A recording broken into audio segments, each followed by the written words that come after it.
manusia yang tidak takut pada kematian. Jadi ternyata ada 3 kelompok, di mana 3 kelompok ini memiliki sebuah perasaan tidak takut pada kematian. Yang pertama, yaitu adalah orang yang tidak tahu apa yang menanti kepadanya pada kematian. Dia tidak mengimani hari akhir, dia tidak mengimani azab kubur, dia tidak mengimani neraka. Sehingga orang semacam ini biasanya tidak takut pada kematian dan menganggap kematian adalah sesuatu yang lumrah, biasa, dari bagian seleksi alam, dari rotasi alam yang terus berputar dari mentari ke bulan yang terus berganti. Maka orang-orang yang semacam ini tidak pernah takut pada kematian. Itu kata Imam Qurtubi. Makanya ini menjadi jawaban pertanyaan saya. Dulu saya itu sering berpikir ya, kenapa ya ada orang tidak beriman kepada Allah tapi berani melakukan olahraga ekstrim. Di mana kalau ada error yang terjadi pada proses aktivitas ekstrim yang dia kerjakan, maka fatal akibat yang ditimbulkan. Bisa bermacam-macam, bisa naik sepeda di ujung-ujung atau di pinggir-pinggir jurang, ada yang sampai pakai sepeda di ujung gunung lalu melemparkan dirinya ke jurang dengan bermodal parasit yang dia miliki, dan berbagai macam hal. Maka akhirnya terjawab. Karena memang, kata para ulama, sebagian ada orang yang tidak takut pada kematian karena dia tidak mengimani hari akhir. Sehingga dia tidak terbebani dengan apa yang harusnya dia hadapi, dan itulah yang menjadikan dia tidak takut pada kematian. Dan ini adalah orang yang kufur kepada Allah kebanyakan. Ada yang kedua, ada orang yang tidak takut pada kematian, yaitu adalah yang kedua. Ada orang yang mereka itu memiliki masalah, tetapi mereka tidak memiliki iman untuk memikul masalah-masalah itu. Masalahnya lebih besar daripada iman dan ketakwaan yang ada pada hatinya. Sehingga terasa menyesakkan dada. Sehingga akhirnya dia memandang kematian itu menjadi jalan pintas untuk keluar dan kabur dari berbagai macam problematika dan ujian yang dia peroleh. Lalu dia menganggap mati lebih baik daripada dikejar utang. Mati lebih baik daripada putus cinta. Mati lebih baik daripada dia terus berada pada kemiskinan. Mati lebih baik daripada dia di PHK. Maka akhirnya beban-beban masalah yang dihadapi lebih besar dari imannya ketika imannya terlalu kecil. Akhirnya iman tidak bisa menghangatkan masalah yang dihadapi. Dan akhirnya dia berpikir singkat. Dia berpikir shortcut. Bagaimana saya mati bunuh diri saja. Ketika dia tidak memiliki iman yang besar untuk memikul setiap masalah yang ada pada hidupnya. Makanya inilah yang menjadikan kita dalam kehidupan ini, yang kita khawatirkan bukanlah ujiannya, tetapi yang kita khawatirkan adalah ketika ujiannya itu lebih besar daripada iman yang kita miliki. Makanya Allah memerintahkan kita, Rasulullah memerintahkan kita untuk terus mendekat kepada Allah. Menjaga keimanan, memperbesar ketakwaan, supaya keimanan yang kita miliki lebih besar daripada ujian yang datang. Tidak akan membahayakan ujian apapun yang ditemui manusia selama dia memiliki keimanan yang lebih besar daripada ujian yang datang. Nah, makanya ada yang kedua, orang yang imannya kecil, masalahnya besar, menghimpit dadanya, dan menjadikan dia gelap mata, dan akhirnya dia tidak takut mati. Akhirnya dia mati bunuh diri. Ada yang melempar dirinya dari lantai 25, ada yang kemudian mati bunuh diri karena dia tidak memiliki iman untuk menyelesaikan setiap masalah-masalah yang dia peroleh dalam kehidupan. Dia tidak mendapatkan makhraj ketika dia mungkin kurang bertakwa. Dan semoga kita tidak termasuk pada kelompok yang kedua. Ada yang ketiga, yaitu adalah orang yang beriman. Orang yang beriman itu tidak takut pada kematian.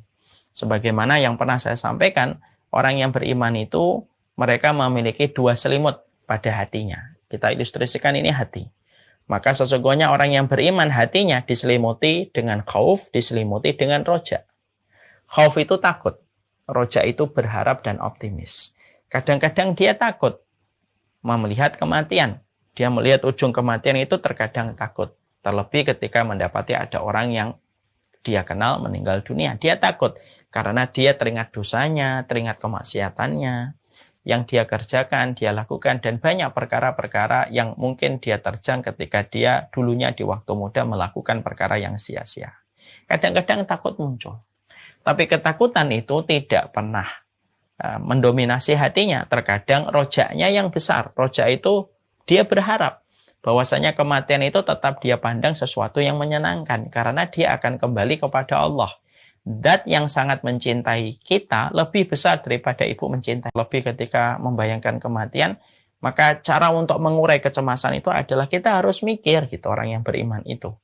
Bahwasanya kita dalam kematian itu akan berpulang kepada Allah. Yang mana kasih sayang Allah kepada kita lebih besar daripada kasih sayang seorang ibu kepada anaknya.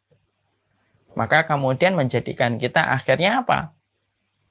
Kadang takutnya itu tidak mendominasi karena terdesak dengan rasa optimis, senang bahwasanya kematian itu berjumpa dengan Allah, zat yang mencintai dia lebih daripada orang tua mencintai dirinya.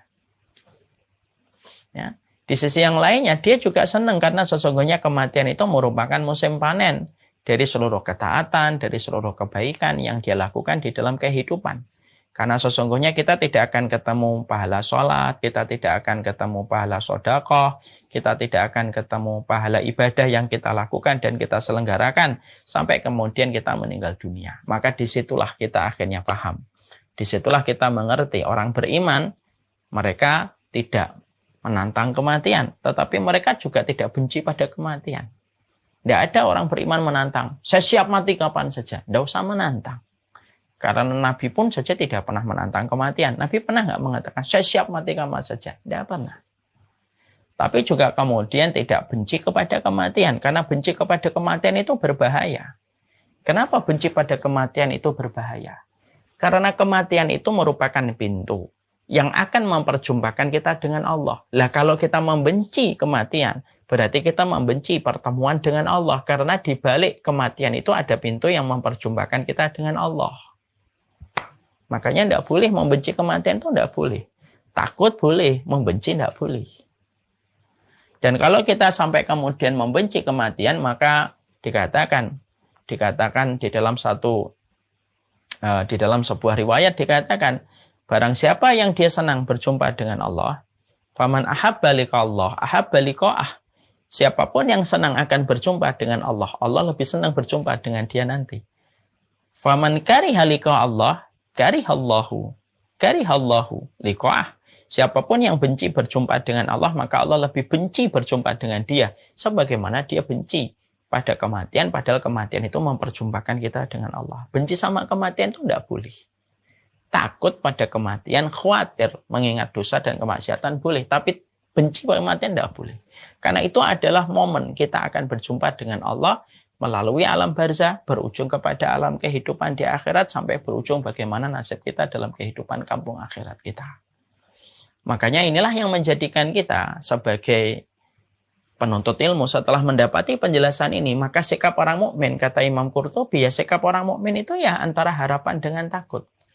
Ya, kalau tiba-tiba kita cemas berlebihan, ketika membayangkan uban sudah mulai tumbuh, keriput sudah mulai kelihatan, anak-anak sudah bertumbuh kembang, dan kita sudah mulai khawatir dengan kematian, terkadang membuat kita tidak bisa tidur. Maka ingatlah, kematian itu adalah perjumpaan kita dengan Allah. Kita berpulang kepada Allah, yang mana Allah itu sejatinya lebih sayang kepada kita, lebih daripada ibu kepada kita. Maka itu bisa menjadikan kita bisa memperoleh ketenangan. Tapi terkadang ketika kita kemudian akan melakukan kemaksiatan, akan melakukan dosa padahal usia kita sudah tidak lagi muda. Terkadang kita mungkin karena ada uang, karena ada duit, kita tiba-tiba digoda dengan godaan zina, digoda dengan godaan khamar atau uang yang haram. Ingat mati bahwasanya takut pada kematian kita akan mempertanggungjawabkan kalau kita masih membawa dosa, padahal satu persatu tanda-tanda kematian sudah dikirimkan oleh Allah kepada kehidupan kita. Makanya inilah yang menjadikan kita diletakkan itu Imam Qurtubi yang pertama adalah bagaimana sikap seorang mukmin ketika dia melihat kematian. Sesungguhnya dia tidak boleh membenci, tapi juga tidak boleh bagi dia untuk menantang kematian. Di antara khauf, di antara takut, di antara khauf, di antara roja. Kadang berharap, kita senang karena akan berjumpa dengan amal soleh kita di dalam kuburan dan akhirat. Kadang kita ketakutan ketika mengingat ada perkataan dusta, ada hati yang sering berkhianat, yang kita pernah lakukan dalam kehidupan supaya dengan kita takut pada kematian itu menjadikan kita segera bertaubat. Karena taubatmu tidak menunggu ajalmu. Nah, itu yang disampaikan oleh Imam Qurtubi.